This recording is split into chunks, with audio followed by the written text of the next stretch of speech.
सभी श्रोताओं को मेरा नमस्कार, प्रणाम। मैं आज आपको एक ऐसी कहानी बता रहा हूँ जो नल पुराण से जुड़ी हुई है। बताते हैं कि एक बार राजा नल अपनी दूसरी पत्नी दमयंती के साथ जा रहे थे और जाते जाते रास्ते में उन पर तमाम विपत्तियों का उन्हें सामना करना पड़ा। बताते हैं जब वक्त बुरा होता है तो कोई भी सहायक नहीं बनता उनका। सब मुसीबतों का ही पहाड़ टूटता रहता है इंसान पर। कहते हैं राजा नल स्वयं राजा थे, सब काम बड़ा अच्छा चल रहा था। तब उनके चचेरे भाई विक्रम ने उनसे कहा कि ध्रुत क्रीड़ा करिए, आप हमारे साथ जुआ खेलिए। अगर आप बहादुर हैं तो जुआ में भी हमें आप हरा देंगे। बताते हैं कि उस जुआ में राजा नल जो थे हार गए और हारते ही उनके भाई विक्रम ने उन्हें महल से बाहर कर दिया। जब वो बाहर निकल गए अपने किले से तो उन्हें भूख और प्यास सताने लगी।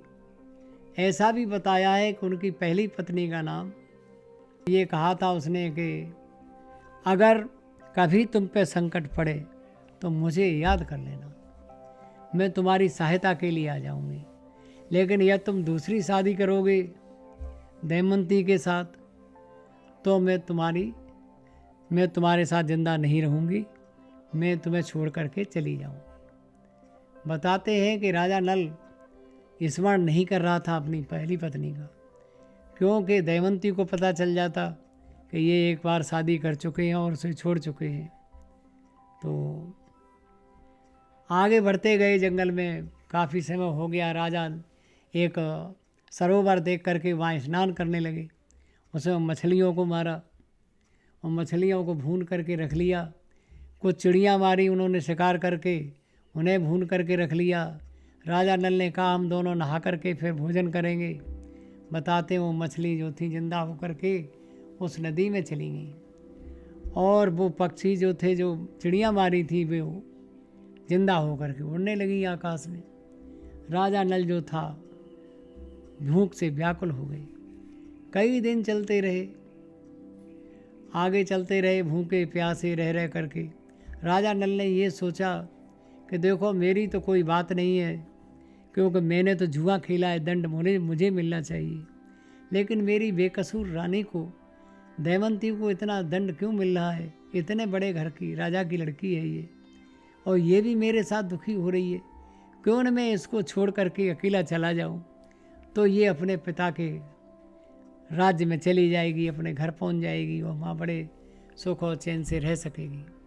बताते हैं कि एक दिन राजा ने जंगल में जाते समय बताया कि देखो तुम्हारे पिताश्री की राजधानी का ये रास्ता जाता है, अगर आप इधर से घूम करके इस बट वृक्ष के पीछे से होकर के निकलो तो एक चौड़ा सा रास्ता दिखाई देता है।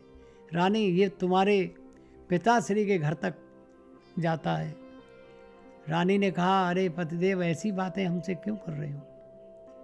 ऐसी बातें आपको शोभा नहीं देती। मैं पिता के घर नहीं जाऊंगी, सुख और दुख में आपके साथ मुझे रहना है। लेकिन राजा उन्हें बार बार रास्ता बता रहे थे, ये उस स्थान को जा रहा है, वो ये उस दुर्ग के लिए जा रहा है, ये उस दुर्ग के लिए जा रहा है, और ये तुम्हारे पिता के राज्य में ये भी पड़ता है। एक दिन क्या हुआ, राजा ने सोचा कि इसे क्यों न हम सोता हुआ छोड़ करके और चले जाएं, तो ये रानी अपने गंतव्य स्थान, अपने पिता के स्थान पर चली जाएगी और मैं आराम से अपना बुरा वक्त काट सकूंगा। बताते हैं कि एक दिन सुबह प्रातः 4 बजे राजा की नींद खुली और रानी दमयंती को सोता हुआ छोड़ करके राजा भयानक जंगल, बियाबान जंगल में जा कर के चले गए। जब रानी की नींद खुली तो दमयंती ज़ोर ज़ोर से रोने लगी और कहने लगी कहाँ हो, कहाँ छिपे हुए हो? अरे राजन, मैं तो तुम्हारे ही इंतजार साथ में आई थी, तुम मुझे छोड़ करके क्यों जा रहे हो? कहाँ चले गए हो? रानी व्याकुल होकर के राजा नल को ढूंढने लगी। दमयंती बड़ा करुण क्रंदन कर रही थी। तब तक एक बड़ा भारी अजगर वहाँ पर जंगल में से निकल के आया और उसने बड़ी जोर की सांस ऐसी खींची कि रानी जो थी उसके मुंह की तरफ जाने लगी। बताते हैं तभी एक बहेलिया जो था वहाँ पर आया और उसने देखा कि एक किसी स्त्री को ये सर्प खाई ले रहा है। जब अजगर को देखा कि भयानक स्थिति में इस स्त्री को डसे ले रहा है, खाए ले रहा है, मुंह में खींच रहा है, तो उसने अपनी तलवार से उस अजगर को बहेलिया ने मार डाला और उसने कहा कि मैंने तुम्हारी रक्षा की है, तुम कौन हो, कहाँ रहती हो, तुम मेरे साथ चलो, मैंने तुम्हें बचाया है, तो मेरे साथ रहना पड़ेगा, तुम्हें मेरे साथ रहो। उसकी नीयत में खोट पैदा हो गया। रानी ने कहा, हे जगदम्बा, मैंने तुम्हारी सेवा की है, हे माँ, अगर मैंने तुम्हारी निर्विघ्न सेवा की हो और स्वप्न में भी अपने पति के अलावा मैंने दूसरे का वर्णन न किया हो, तो ये व्याध, ये बहेलिया शीघ्र मृत्यु को प्राप्त हो। बताते हैं रानी के विलाप को सुनकर के माँ ने ऐसा ही किया, वो बहेलिया का प्राणांत हो गया। अब बहेलिया के मरने के बाद और अजगर के मरने के बाद रानी जो थी, जो राजा ने उन्हें रास्ता बताए थे कि वट वृक्ष के पास होकर के जो बड़ा सा रास्ता जाता है वो तुम्हारे पिताश्री के महल के लिए जाता है, रानी उसी पर दौड़ने लगी। बताते हैं एक दिन पूरे चलने के बाद जब रानी थक गई तो वहाँ उस देश के कुछ सैनिक मिले। उन्होंने पूछा, बेटी तुम कहाँ रहती हो और कहाँ जा रही हो, तुम किस मुसीबत में आई हो और तुम्हारा लक्ष्य क्या है, तुम्हारी मुसीबत क्या है। उन्होंने पूरा बताया कि मैं राजा नल की पत्नी दमयंती हूँ, मेरे पिताश्री का राज्य का नाम यह है और मैं उनकी बेटी हूँ। सैनिकों ने कहा, हम भी उन्हीं के सैनिक हैं, उसी राज्य के सैनिक हैं, चलो बेटी तुम रथ में बैठो और हम तुम्हें लिए चल रहे हैं। उन्होंने कहा, रथ में नहीं, मेरा पति रथ में नहीं बैठा हुआ है अभी, तो मुझे भी पैदल ही जाना है। बताते हैं उस रास्ता मंजिल को पार करके वो सैनिक उस महल तक उनको ले गए दमयंती को, जहाँ पर राजा अपने न्यायालय में बैठा हुआ निर्णय कर रहा था। बताते हैं कि दमयंती को देख करके राजा उठ खड़े हुए और उन्होंने कारण पूछा कि बेटी ये किस कारण हुआ ये सब। उन्होंने कहा, पिताश्री मुझे नहीं मालूम कि मेरे पति ने मुझे ये दंड क्यों दिया है, लेकिन इतना ज़रूर मैं जानती हूँ कि मुझे छोड़ करके वो चले गए, वो जुए में अपना राज्य हार गए थे सब। तो इसके बाद उसे महल में ले गए दमयंती को, और दमयंती को अपने महल में ले जा कर के नए वस्त्र पहनाए, उसे सांत्वना दी और कहा कि तुम्हारा पति जिंदा है और तुम्हें मिलेगा। इतना बहादुर और अच्छा इंसान इस पृथ्वी पर नहीं है, उन्हें कोई नहीं मार सकता है। वक्त की बात है, उसमें मनुष्य के चलते रहते हैं, कभी उतार चढ़ाव संसार में आते रहते हैं, ये मायाकृत हैं सब। और ये मायाकृत संसार में ऐसा कोई है नहीं, चिंता सरपण को नहीं खाया, को जग जाए न व्यापी माया, ऐसा कोई हुआ ही नहीं है जिस पर ये बेटी संकट आते नहीं है। तुम निश्चिंत होकर रहो, हम तुम्हारे पति को ढूंढ निकालेंगे। कालांतर में कुछ समय बीता, राजा ने एक नया उपाय सोचा कि क्यों मैं दोबारा स्वयंवर करूं दमयंती का। यदि राजा जिंदा हो गए, राजा नल, तो जरूर उस स्वयंवर में भाग लेने आएंगे, मेरा ऐसा सोचना है। बताते हैं बड़ा विज्ञापन निकाला गया, दीप दीप के जितने भी देश नरेश थे सबके लिए निमंत्रण पत्र भेजे गए कि रानी दमयंती का स्वयंवर हो रहा है। और इस तरह से उनके साथ ये वाक़या हुआ था। अब जो भी नरेश शादी करना चाहें वो आ सकते हैं, वो सभी आमंत्रित हैं।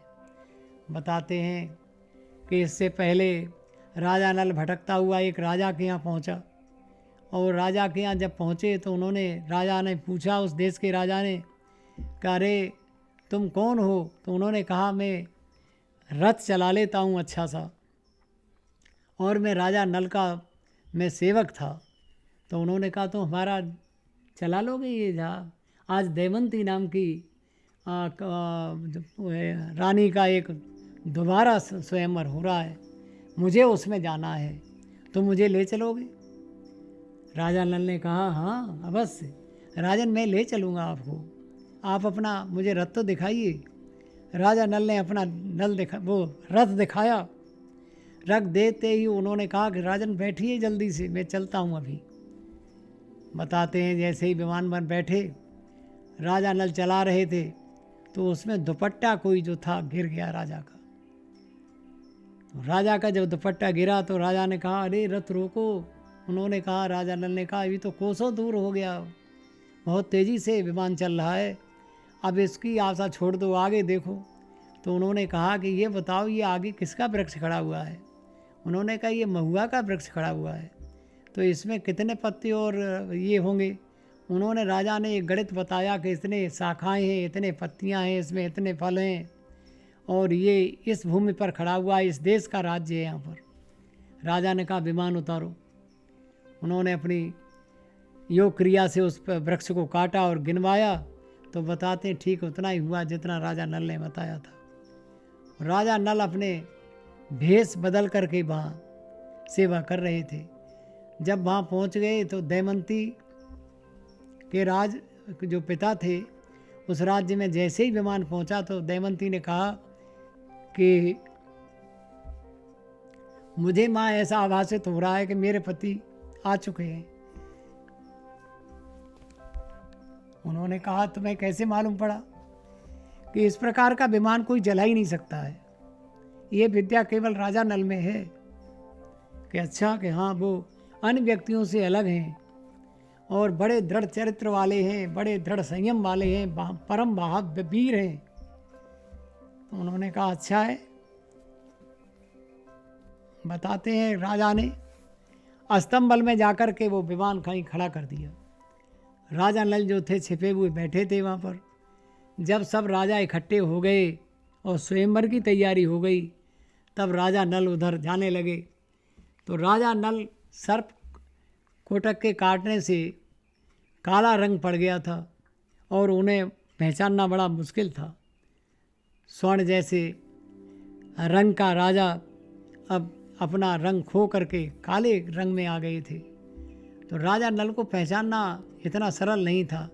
फिर भी दमयंती ने जब माला लेकर के गई तो द्वारपाल की तरह बाहर खड़े हुए एक व्यक्ति के गले में जयमाला दमयंती ने डाल दी। जब समस्त राजागण हतप्रभ रह गए। स्वयं उनके पिता ने देखा कि अरे ये हमारी पुत्री क्या कर रही है। जब उनसे पूछा गया तो ज्योतिषी ने कहा अरे ये तो वही है राजा नल। तो उन्होंने कहा कैसे? तो उन्हें पूछा गया भाई तुम कौन हो, कहाँ से आए हो और इस स्वयंवर में तुम्हें भाग लेने के लिए किसने बुलाया था? उन्होंने कहा मैंने ऐसे ऐसे सुना था, मैं अमुक राजा के साथ आया था और मेरा बुरा वक्त ख़त्म हो गया है क्योंकि मेरी रानी ने मुझे पहचान लिया। और बताते हैं जब अच्छे काम आने लगे, जब सुदिन आ जाते हैं तो अपने भी लोग पहचानने लगते हैं, चाहे आप किसी अवस्था में क्यों न हो। जब उसे पहचान लिया और शादी हो गई तो दमयंती ने कहा राजन अब अपने हमारे पिताश्री की सेना को लेकर के अब आप अपना युद्ध करके अपना जीत लीजिए। बताते हैं तब तक विक्रम का हाल शराब पी करके बहुत बुरा हो चुका था। उनके चचेरे भाई का शत्रुओं ने उस पर कब्जा कर रखा था। राजा नल ने जाकर के अपना राज्य स्वतंत्र कराया और अपने स्वयं राजा बन गए और अपने देश की रक्षा करने लगे। बताते हैं राजा नल ही इस जो ईख है हमारे यहाँ, जो एक ऐसी ईख है, एक ऐसा पौधा होता है जो कभी नष्ट नहीं होता, एक के बाद एक उसमें से निकलते रहते हैं, बरसों तक उसकी फसल पैदा होती है। ये चीन में जाकर के चीन के राजा से युद्ध में हरा करके वहाँ से राक्षसों को मार करके ये चीन से ईख लाए थे राजा। ये बताते हैं राजा नल की देन है ये ईख भारत में। और भी नल पुराण में उनके ऐसे किस्से हैं जो बहुत ही बहादुरी से भरे हुए हैं। राजा नल के ऊपर नल पुराण बनाया गया है। और अब आपसे विदा लेते हैं। नमस्कार।